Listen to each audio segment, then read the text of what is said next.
नमस्कार, knockingnewz.com में आपका स्वागत है। मैं हूं गिरिजेश वशिष्ठ। Fingers crossed. सचमुच जो हालात हैं उसमें दुआ करिए कि सब कुछ ठीक ठाक निपट जाए। दुनिया की दो बड़ी परमाणु ताकतें परमाणु खतरे को बहुत नज़दीक से देख रही हैं। किसी भी समय एक बटन दुनिया को उस हाल में पहुंचा सकता है जिसमें अगला जब युद्ध होगा तो लाठी डंडों से लड़ा जाएगा, क्योंकि दुनिया विनाश के कगार पहुंच जाएगी। अगर मनुष्य सरवाइव कर गया, बच गया, तो लाठी डंडों से युद्ध लड़ेगा। और ये अल्बर्ट आइंस्टीन के विचार हैं कि एक बार परमाणु युद्ध होगा, उसके बाद लड़ाइयाँ डंडे लाठी से ही लड़ी जाएंगी। और आज स्थितियां वही हो रही हैं। मैं आज व्यापक परिस्थितियों का विश्लेषण करूंगा, समझने की कोशिश करूंगा कि वो कौन कौन सी जगह हैं जहां से लड़ाई का खतरा सिर पे दिखाई दे रहा है, वो कौन से हालात हैं। कहीं मत जाइए, चैनल को सब्सक्राइब कर लीजिए। और आप हमारी पत्रकारिता को, हमारी मेहनत को, जो सूचनाएं हम निकाल के लाते हैं, जो जानकारियाँ आपको देते हैं, उनको सम्मानित करना चाहते हैं तो आपके पास एक विकल्प है। आप भुगतान कर सकते हैं। एक यूपीआई आईडी डिस्क्रिप्शन में है और एक क्यूआर कोड स्क्रीन पे डाल दिया है, जो सुविधाजनक लगे। और वीडियो खत्म होने के बाद भी आपको क्यूआर कोड दिखता है और एक बटन भी है जिसको थैंक्स बटन कहते हैं, यूट्यूब ने दिया हुआ है वीडियो के नीचे। उसके ज़रिए भी आप भुगतान कर सकते हैं। जो लोग फेसबुक पे हैं वो स्टार दे सकते हैं। और ऊपर नॉकिंग न्यूज़ के साथ जो फॉलो लिखा हुआ है, अगर नीला दिख रहा है, उसको दबा दीजिए। उससे नियमित आपको वीडियो मिलेंगे। मैं अभी हाजिर हुआ।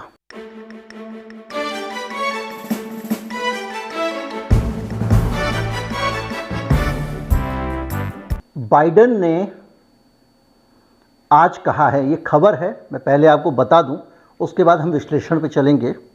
जो बाइडेन, जो अमेरिका के राष्ट्रपति हैं, उन्होंने मुंह खोल के कह दिया है, अपनी पार्टी के जो डोनर्स हैं रिपब्लिकन्स के, उनके एक फंक्शन में गए थे और कहा कि आज जो हालात हैं वो 1962 के मिसाइल क्राइसिस वाले हालात हैं। और 1962 का मिसाइल क्राइसिस क्या है, इस पे मैं अभी आता हूँ। और उन्होंने कहा कि ये बेहद खतरनाक स्थिति है।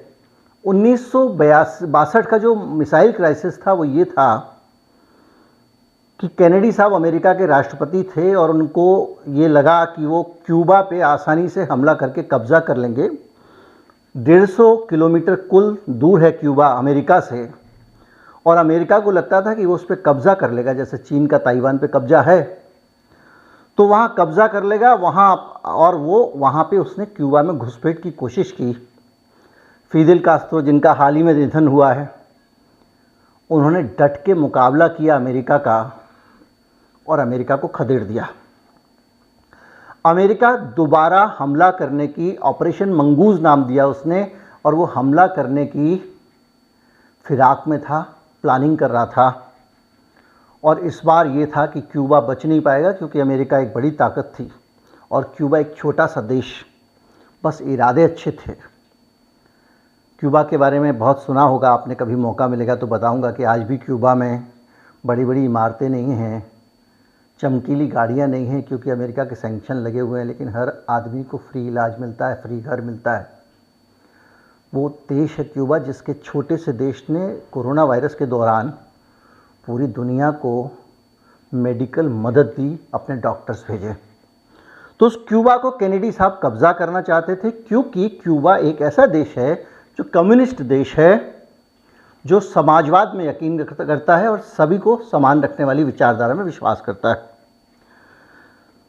यूएसएसआर, तब का सोवियत संघ, और उसके जो राष्ट्रपति थे खुश्चेव, उनको जब पता चला तो उन्होंने अपनी कुछ मिसाइल क्यूबा से सिर्फ 150 किलोमीटर दूर क्यूबा में तैनात कर दी कि अब अगर अमेरिका ने क्यूबा पे हमला किया तो हम मिसाइल छोड़ देंगे। और उन मिसाइल में बहुत सारी मिसाइलें ऐसी थीं जो आपको पल भर में तबाह कर सकती हैं। इसलिए कर सकती हैं क्योंकि वो परमाणु हथियार भी ले जा सकती थीं।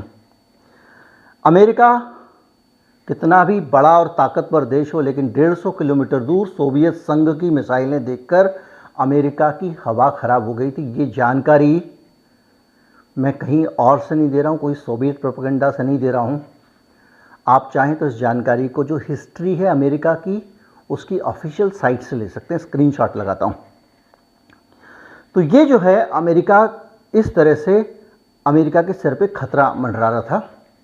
उसके बाद में तमाम सारी बातचीत हुई और रूस के क्रुश्चेव को ये संदेश भेजा गया कि भाई साहब तबाही हो जाएगी, गजब हो जाएगा। सीधे सीधे कैनेडी ने भेजा, आप यहाँ से अपनी मिसाइलें हटा लीजिए।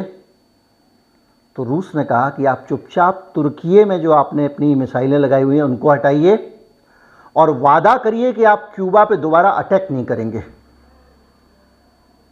फिर आखिरी में समझौता हुआ कि संयुक्त राष्ट्र की देख रेख में क्यूबा से मिसाइल हटाई जाएंगी। 1962 की बात है और ये मिसाइलें यहाँ से ले जाई जाएंगी और अमेरिका ने वादा किया कि वो क्यूबा पर अब अटैक नहीं करेगा, घुसपैठ नहीं करेगा। उसके बाद से आज तक अमेरिका की हिम्मत नहीं हुई कि वो क्यूबा पे अटैक कर दे।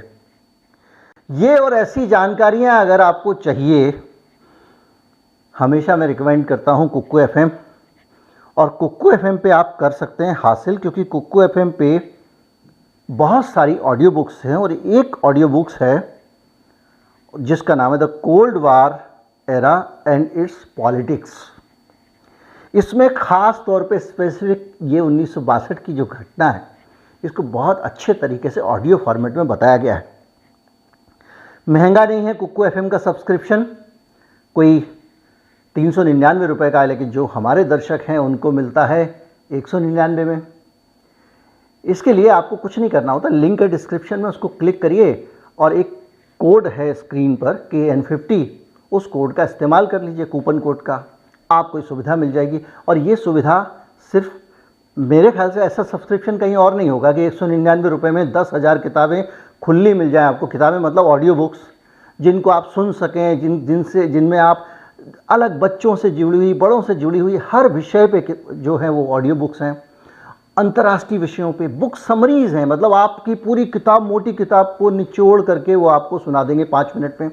घर का काम निपटाते हुए, ज़रूरी काम करते हुए, ज़िंदगी के काम निपटाते हुए आप उसे सुन सकते हैं। लेकिन ये जो सुविधा है 50% डिस्काउंट की, होता ये है कि जब अगला कुक्कू एफएम का वीडियो आता है तब तक सब्सक्राइब हो जाता है, फिर लोगों को मिल नहीं पाता है।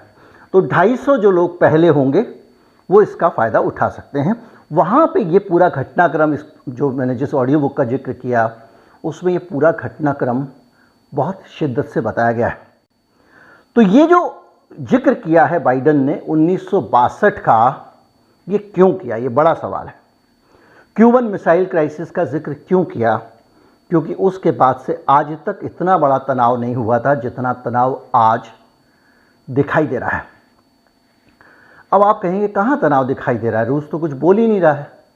रूस कुछ नहीं बोल रहा है, ये और टेंशन की बात है, क्योंकि सबको लग रहा है कि रूस अंदर ही अंदर कुछ पका रहा है जिसकी भनक वो किसी को लगने नहीं दे रहा है, और कहीं ऐसा ना हो कि वो कुछ बड़ा कर दे। तरह तरह की बातें आ रही हैं कि हम बैलेंस इस्तेमाल करेंगे, हम ये करेंगे, वो करेंगे, और सबसे ज़्यादा वो डायलॉग पुतिन का लोगों को याद है जिसमें उसने कहा कि ये मजाक नहीं है जो न्यूक्लियर हमले की मैं बात कर रहा हूँ। सबसे ज़्यादा टेंशन अमेरिका में है। मैंने वीडियो बनाया था, आपको बताया था कि किस तरह से अमेरिका में लोगों को CDC सलाह दे रहा है कि आप कहाँ छिपें, और उसी अमेरिका ने अब एक और काम कर दिया है और उसने अपने लोगों के लिए अमेरिका में गोलियां खरीदनी शुरू कर दी हैं। कौन सी गोलियां? वो गोलियां जिनको खाने के बाद न्यूक्लियर हमला हो तो असर नहीं होता। 290 मिलियन डॉलर की न्यूक्लियर दवाएं, न्यूक्लियर हमले से बचने वाली दवाएं अमेरिका खरीद रहा है। उसने ऑर्डर प्लेस कर दिया है। यूक्रेन में जो न्यूक्लियर रेडिएशन से बचने वाली गोलियां हैं वो बांटी जा रही हैं लोगों को।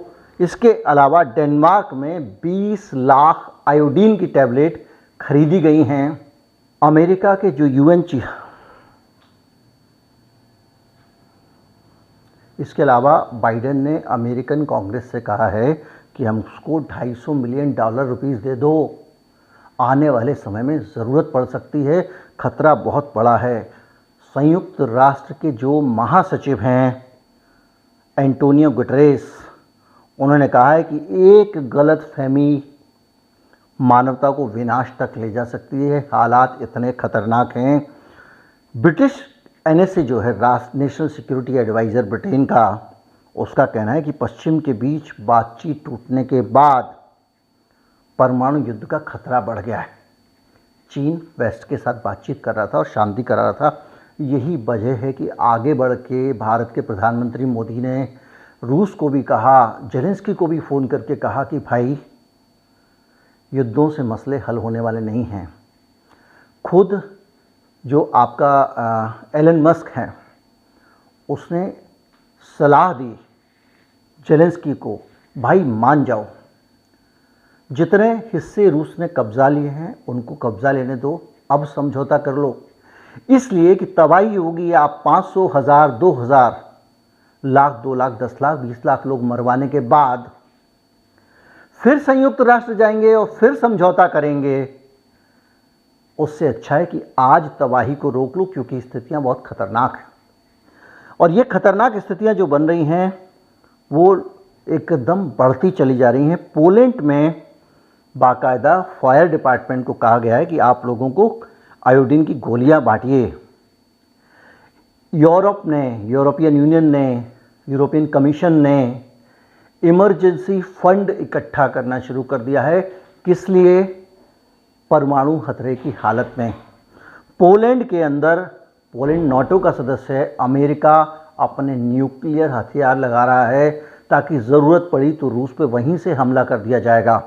हालात लगातार बिगड़ते जा रहे हैं और इन पूरे हालात के बीच में अमेरिका के ऊपर सीधे रूस की तरफ से हमले शुरू हो गए। एक तो ये जो नॉर्ड स्ट्रीम पाइपलाइन फटी थी, इसके लिए सीधे सीधे रूस ने कहा है कि ये अमेरिका का काम है, अमेरिका ने हमारी पाइपलाइन तोड़ी है, पहली चीज़। दूसरा, युद्ध की शुरुआत में भी उसने कहा था, अभी फिर दोहराया है कि अगर नॉर्ड स्ट्रीम को कुछ होता है तो इसे रूस पर हमला माना जाएगा, और इस बात को फिर दोहरा चुका है और चुप बैठा हुआ है। इसलिए टेंशन और बढ़ रही है। और मामला सिर्फ नॉर्ड स्ट्रीम का ही नहीं है, इसके अलावा भी लगातार रूस चुपचाप कुछ कार्रवाई कर रहा है। और जो इंटेलिजेंस इनपुट रूस के बाहर आ रहे हैं वो चिंतित करने वाले हैं। और इसलिए अमेरिका वहाँ बैठकर टेंशन में है कि भाई इसने कुछ कर दिया तो गड़बड़ हो जाएगी। हाँ, रूस की एक पनडुब्बी, टारपीडो वाली पनडुब्बी, वो गायब हो गई है, उसका पता नहीं चल रहा है। और ये इतनी पावरफुल पनडुब्बी है, अभी इसको हाल ही में कमीशन किया गया था रशियन नेवी में। वो इतनी खतरनाक है कि वो 1 किलोमीटर नीचे पानी में घूम सकती है, आपको किसी चीज़ से दिखाई नहीं देगी। उसके अंदर पावरफुल टारपीडोज़ हैं और ये कहा जाता है कि वो न्यूक्लियर सुनामी ला सकती है। यानी मान लीजिए अमेरिका की ज़मीन के नीचे वो चली जाए और वहाँ परमाणु विस्फोट कर दे तो समुद्र में सुनामी आ जाएगी और अमेरिका में पानी भर जाएगा। और अमेरिका कह रहा है इस पनडुब्बी का कुछ पता नहीं चल रहा है। हालत यह है कि पोलैंड के ऊपर खतरा मंडरा रहा है। पोलैंड के ऊपर उसके वायु क्षेत्र में रूस के विमान घुस गए थे। अचानक इटली के विमानों ने देख लिया और उन्होंने जब ललकारा तब रूस के विमान चुपचाप वापस आ गए। और वो क्या जानकारी लेकर आएंगे पता नहीं। और अब जेलेंस्की के आसपास भी हमले शुरू कर दिए हैं। कीव में लंबे समय से हमले नहीं हुए थे, अब रूस के ड्रोन जाके जेलेंस्की के महल के आसपास ब्लास्ट कर रहे हैं ताकि जेलेंस्की को एक डर लगे। इन सारी स्थितियों के बीच में बच ये रहा है कि ज़रा सा खतरा, ज़रा सी गलतफहमी, जैसा कि 62 में हुआ था, उस दौरान अगर एक गलतफहमी हो जाती तो परमाणु युद्ध छिड़ जाता। आज भी यही है। लेकिन बाइडेन कह तो रहे हैं 1962 वाले हालात हैं, लेकिन 1962 से उनको सीखना भी चाहिए। जॉन एफ कैनेडी ने खुद से बात की थी। कैनेडी ने खुद ख्रुश्चेव को संदेश भिजवाया था, अपनी बातें रखी थीं, रूस के राजदूत को बुलाकर कहा था कि हम क्या चाहते हैं। बाइडेन की तरह अकड़ूपने का काम नहीं था। उस समय अमेरिका ने इन्वेड किया था क्यूबा के अंदर, उसको वापस लिया। यहाँ भी अमेरिका ने यूक्रेन का इस्तेमाल करके वहाँ पे पिट्ठू सरकार बना के रूस के लिए खतरा पैदा करने की कोशिश की। वहाँ 150 किलोमीटर दूरी पर सोवियत संघ ने मिसाइल लगाई थी, तो यहाँ भी रूस के एकदम पड़ोस में अमेरिका ने यूक्रेन का खतरा खड़ा किया। चीन में भी यही हो रहा है, उसके अपने प्रांत ताइवान के साथ में अमेरिका गठजोड़ कर रहा है। और ये सारी चीज़ें इतिहास की ऐसी हैं जिनसे सबक लेना चाहिए, और अगर मानवता ने इनसे सबक नहीं लिया तो याद रखिए, आयोडीन की गोली खाने से ज़्यादा कुछ होने वाला नहीं है, बंकर में घुसने से भी ज़्यादा होने वाला नहीं है। दुनिया अगर युद्ध के अंदर कूद गई, परमाणु युद्ध के अंदर, तो सामने वाले का दिमाग आप नहीं जानते हैं। अमेरिका ने सोचा था सैंक्शन लगा के रूस को धूल चटा देंगे, हुआ उल्टा। यूरोप रो रहा है, रूस मज़े कर रहा है। इस उदाहरण से समझा जा सकता है कि सामने वाला जो आदमी है उसका दिमाग क्या काम कर रहा होगा, कोई नहीं जानता। उम्मीद करता हूँ वीडियो आपको अच्छा लगा होगा। अच्छा लगा हो तो ज़्यादा से ज़्यादा लोगों तक पहुँचाएं, चैनल को सब्सक्राइब कर लें, लोगों को चैनल से जोड़ें, नए लोगों को चैनल के बारे में बताएं, अपने दोस्तों को बताएं, जानकारियाँ बढ़ाएं। और कुक्कू FM के ऑफ़र का अगर लाभ लेना है तो डिस्क्रिप्शन में लिंक है, QR कोड फिर लिख देता हूँ स्क्रीन पर, उसका इस्तेमाल कर सकते हैं। नमस्कार, जय हिंद।